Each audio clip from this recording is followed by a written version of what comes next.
Bon, bonjour à tous. Alors, normalement, cette vidéo va sortir à la fin de ma série où je parle de la nécessité du Frexit, en résumant très très grossièrement tout ce que j'ai dit dans mon article à ce sujet, donc à propos du Frexit. Et bah là, je viens vous prévenir que ça va être l'heure de l'entracte. Alors, c'est-à-dire, entracte, tout d'abord parce que déjà, ça veut dire que je vais faire une petite pause et que cela marque la fin d'une série de vidéos importante, donc celle sur Frexit. Et je vais en profiter pour parler d'autre chose. Alors premièrement, vous dire que j'ai tenté d'aller sur Twitter, sauf que ça a été un échec et je vais vous expliquer pourquoi. En fait, mon problème, c'est que j'ai tendance soit à faire des erreurs idiotes, genre confondre ma date de naissance avec la date d'inscription, ce qui fait que je me suis fait instant block mon premier compte parce que j'avais mis la date d'inscription à la place de ma date de naissance, et du coup ça fait comme si j'étais un nouveau-né de un jour aux yeux de Twitter, c'est pourquoi il a bloqué le compte. Ensuite, pour le débloquer, fallait numéro de téléphone, code de vérification, tout ça, sauf que le code de vérification mettait trop de temps à arriver, la page, le demandant avait déjà expiré, du coup je ne pouvais pas le reprendre.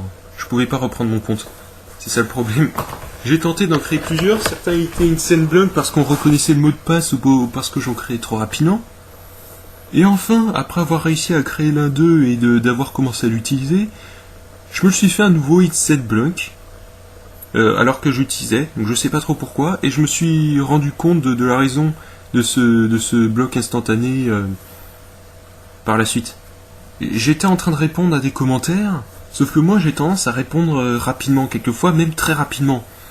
C'est-à-dire, quelquefois quand je vois des arguments que j'ai déjà développés dans mes articles, je vais sur l'article en question, je copie-colle le texte dans une fenêtre Twitter, j'aménage un petit peu pour que ça corresponde aux discussions du moment, puis ensuite je vais très rapidement les copier-coller et tweeter. J'ai très rapidement le séparer en plusieurs parties et tweeter chacune de ces parties très rapidement à la suite. Et en fait, comme je tweete très rapidement, eh bien Twitter me prend pour un robot spammer et a donc décidé de clôturer mon compte. Alors voilà, moi je ne pense plus essayer d'aller sur Twitter à l'avenir, parce que j'ai tendance à tweeter trop rapidement pour un humain, selon l'algo Twitter. J'ai tendance à ses yeux à me comporter comme un robot spammer. Parce que, voilà, parce que voilà, j'ai envie d'aller vite, j'ai tendance à aller vite, et du coup, sur Twitter, ça pose problème. Bon, je vais plus y aller. C'est vrai que d'un côté, ça m'aurait pu servir comme espèce de mise en avant de ma chaîne YouTube et de mon blog, mais bon, on va faire sans, tant pis. On va voir si je trouve une alternative, mais bon, c'est pas grave.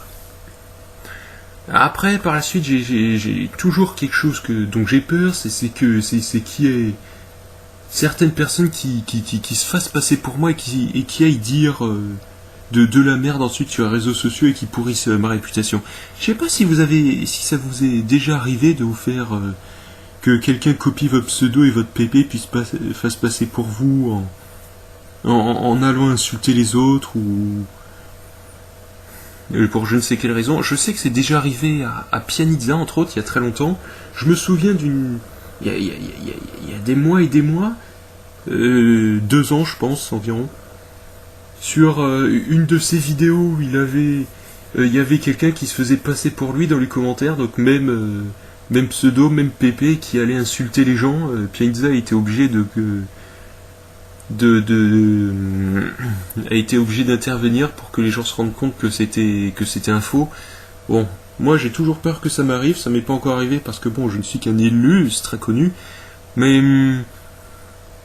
je serais curieux de savoir si ça vous est arrivé à vous d'ailleurs. Bon, alors, j'ai parlé de l'entracte, de Twitter, des trolls. Ah, et maintenant, c'est donc le moment de parler de l'avenir de la chaîne. Alors donc je viens d'avoir fini une série très importante et je vais m'atteler à la préparation d'une autre série. Parce que voilà, j'ai quand même envie de faire d'autres choses que sur la chaîne que de parler Frexit. Je crois que je l'ai dit dans la présentation de ma chaîne. Et donc cette série de vidéos s'intitulera Réflexion anticapitaliste. Oui, voilà, parce que je suis anticapitaliste, si vous avez lu tous mes articles, vous devriez le savoir. Ouais, il faut le savoir, c'est dans mes articles. Bon, ok. Revenons à des sujets plus sérieux. Alors cette série, j'ai déjà trouvé le nombre de vidéos qui rendent à cette série, les titres, et ce grosso modo de quoi ça parlera. Bon, je vais pas tout vous spoiler, mais il y aura certains passages qui seront plus techniques. Ce sera en fait des arguments contre le capitalisme de plus en plus... ça va commencer par des sujets à la périphérie qui ne concernent que certains types de capitalisme, ou qui sont simplement des conséquences. On va partir des conséquences et de la périphérie pour petit à petit revenir vers les causes. Et la dernière partie vidéo, bon, on va dire que ce sera ce sera le bouquet final. Ces séries de vidéos, bon, elles resteront assez peu montées parce que moi j'aime pas trop le montage. Au niveau de l'élocution, donc je vais essayer de travailler un petit peu. Là, je sais déjà qu'en ce moment, j'essaie de faire quelques petits efforts. Je sais pas trop si ça se voit. Vous me direz dans les commentaires si vous voyez des efforts. Et enfin, ce que je compte faire une fois que j'aurai terminé encore cette série, je passerai peut-être encore à autre chose. Je sais pas trop quoi. Mais bon. Voilà. Du coup, je crois que c'est bon. On va pas faire durer la vidéo plus longtemps parce que sinon ça va être ennuyeux. Et bien donc je vous retrouve pour ma prochaine série. Au revoir.